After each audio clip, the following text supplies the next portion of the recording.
Hello, my friends, and welcome back. Thank you very much for being with me again today. If we want to solve a problem, especially a problem that we have with another person, and we really want to solve it, how do you go about to solve it? There's some rules, or there are some steps you have to take, and one of the most important ones is to communicate. So you gotta talk to the person. All right, we have the issue at hand. Let's talk. That's the first one. If you don't talk, the issue definitely will not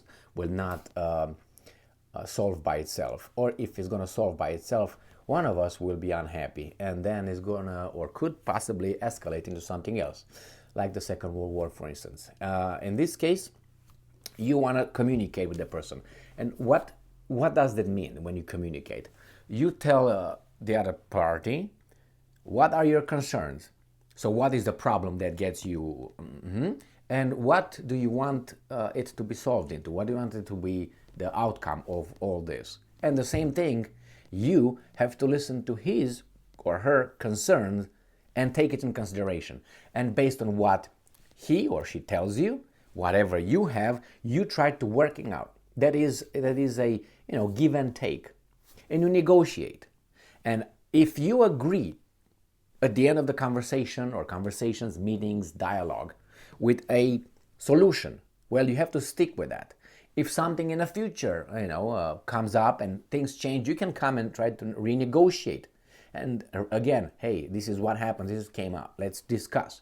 Again, the same basic rules, communication and listen to the other side. This is in case you want to solve the problem. If you don't want to solve the problem, you don't talk to him or to her. Or if you talk, you negotiate in bad faith. Like, yeah, let's discuss. But in your head is, I don't want to discuss it. I don't want anything changed. Actually, I'm just going to pretend I'm in this conversation, but I will not be honest about it. And I'm going to just, build walls wherever he wants to go. Boof, no. Want to go that way? Boof, no. And then the other person will get exasperated, figure out that you are like that, and turn a little Pearl Harbor on you. Okay? And then you say, well, see, he attacked me. Remember, when I give you these analogies or examples, it's not 100%, they don't match. That's why it's an analogy or an example, okay? So I'm not saying that, oh my God, Japan had the right to do this or not. So don't go to this, and I know you will not, but there's going to be some other people that are not like us, and they will say, oh, God. Anyway, you know what I mean. So I have this article, and I have more than one article, but I don't know yet if I'm going to use them all or just one. And this is, again, the situation, the rhetoric between not only the war between United States and Russia. Now it turn into United States and the good people versus evil Russia. But the problem is evil Russia got evil China now joining in. So we have good people versus bad people. And it's not my interpretation, it's the interpretation of our leaders, our mass media, the free one. They said we are the good people, they are the bad people. Okay? So we have the good people and the bad people. And then we have a problem. And the problem, I think, it is of dominance. It's not a problem with Ukrainian, oh my God, and the Russians. That's just for, no, that's for that. I think the bigger picture is we want to dominate, continue to dominate, or settle scores once and for all right now. We decide. Why? I think it's because of the same reason Hitler invaded the Soviet Union when he did. He said, well, if I wait a little bit longer, Stalin arms himself and it's going to be harder for me to do anything. So I think that is one principle that these guys have in mind. We have to do it now because these guys are going to get too strong, and we can't get much stronger than we are.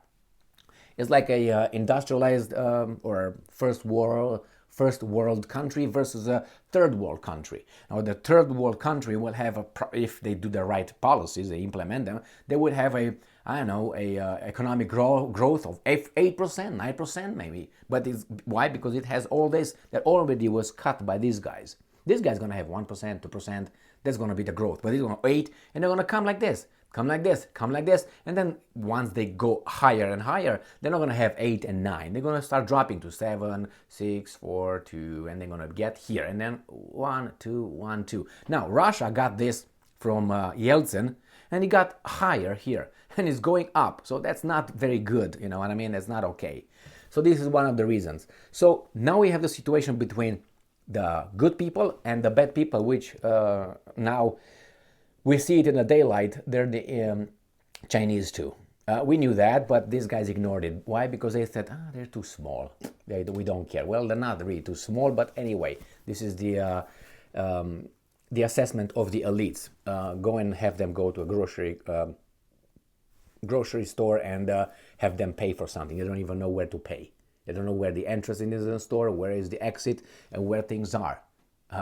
Because they don't go.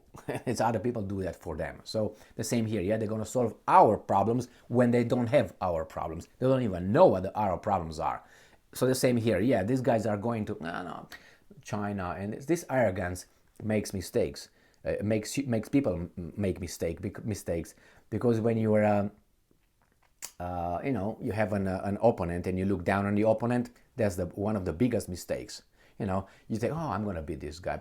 He doesn't know anything. Well, that's bad. Arrogance going to get you in trouble, in particular in conflicts. So we have here these guys and these guys. So if you want to solve the problem, or even if you don't, you listen to those guys, and these guys should listen to these guys, what the hell they're saying. And we have here Medvedev, who was a naughty boy lately, and he made a lot of statements that came true.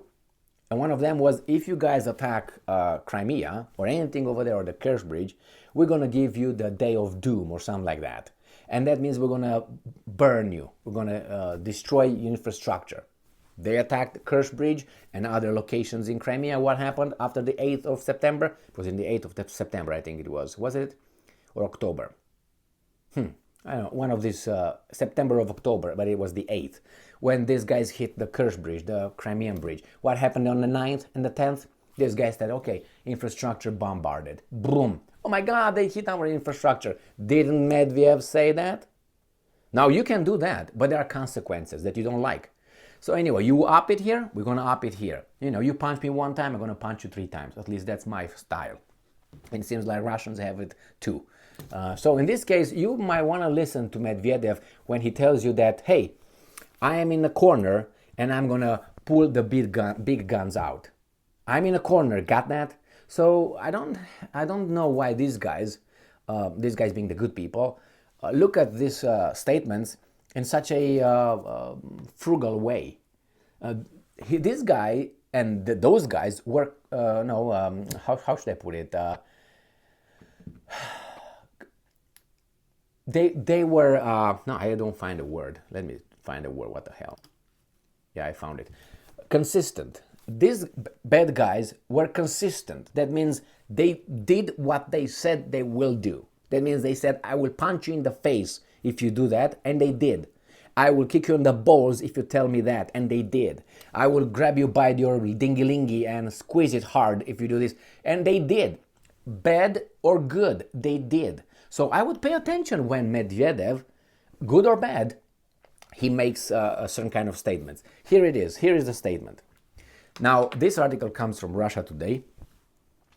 And former Russian president sends warning to U.S. Dmitry Medvedev argued that his country is fighting for its existence and has the right to use nuclear weapons to defend itself. What would you do if you were the other side? Because they have 100% capability to do that. I tell you what our elites do. They're bluffing. Okay, well, you can look at it this way, or you can say, okay, let's talk with these guys on different channels. You don't have to talk to them through the mass media.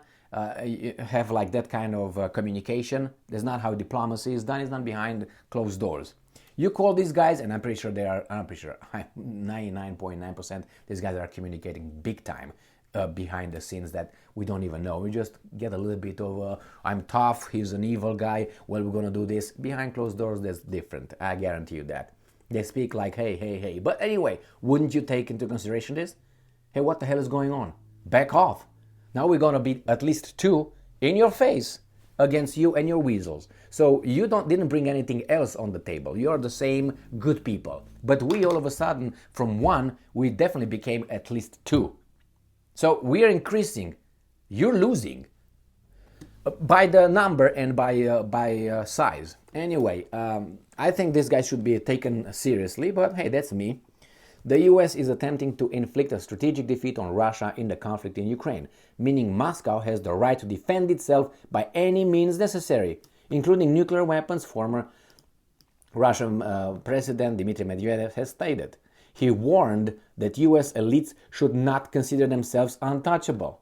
Medvedev also served as a addressing the Federal Assembly, as well as other Russian officials and public figures. President Vladimir Putin announced on Tuesday that Moscow was suspending its participation in the New START treaty, the last remaining nuclear arms reduction agreement between the US and Russia. Here, the free and the good people told us that they are just going to start arming themselves and all that, and okay, but they said this, the Russians said this: we will not do any nuclear tests, unless if they start, we're gonna start. If they don't start testing, we're not gonna start testing. Then you say they are. If they will start, we will start. And on the other hand, he said, no, we can't. Putin said, we can't allow you guys to come and inspect our nuclear sites. You, according to Putin, help the Ukrainians hit our nuclear sites, which was the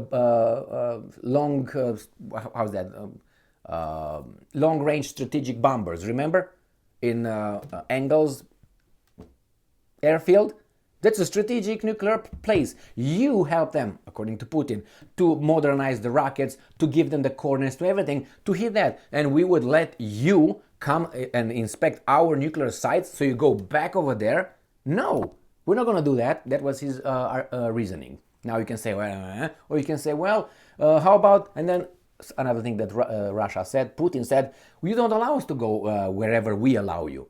You don't allow us to go and inspect certain sites. No, you can come over here. What is this? I mean, you want us to give you open, full access, but when we come over there with our inspectors, you tell them, no. Well, we don't want to be treated like children. Oh, you gotta accept being treated like children. That's basically what these guys are telling the Russians. And you wonder why the Russians are a little bit with their underwear tight on their balls. Well, now you have it here. They tell you they will use the nuclear deterrent or whatever policy, which is they can use that. Anyway. Medvedev claimed that he had long anticipated the move and argued that it should serve as a message to the US establishment, which thought it could, and I'm quoting, pursue Russia's defeat, but strategic security is another issue.